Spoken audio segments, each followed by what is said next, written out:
Magandang araw po. Narito na po ang magiging lagay ng panahon ngayong araw ng Biyernes, June 28, 2024.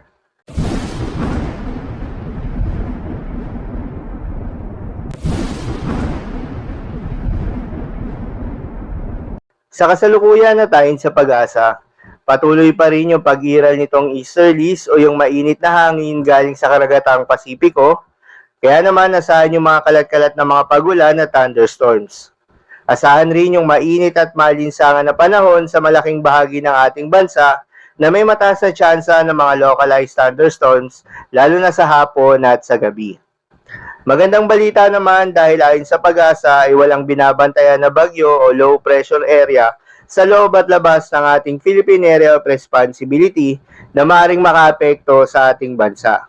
At posibleng storm-free na rin tayo hanggang sa matapos ang buwan na ito.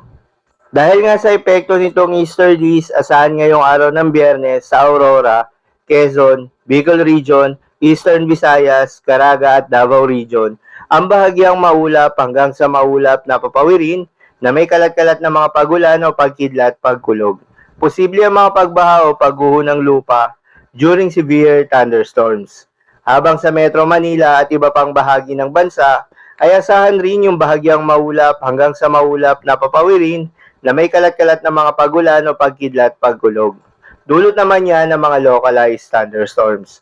Posible rin na mga pagbaha o pagguho ng lupa during severe thunderstorms.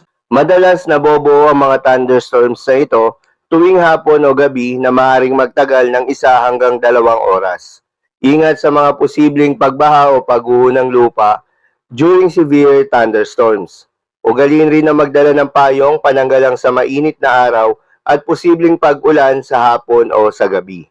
Para naman sa lagay ng mga dagat baybayin, ayon sa pag-asa ay wala namang nakataas na gale warning sa anumang seaboards ng ating bansa.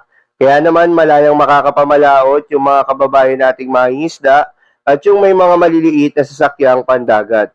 Asahan ang banayad hanggang sa katamtaman ng mga pag-alon. Ngunit iba yung pag-iingat pa rin lalo na kung meron tayong offshore thunderstorm activity. Asahan pa rin yung mga tsansa ng malalakas na hangin at kaakibat nito ang bahagyang pagtaas ng mga alon. So yun lamang po para sa lagay ng panahon yung araw ng Biyernes. Keep safe everyone.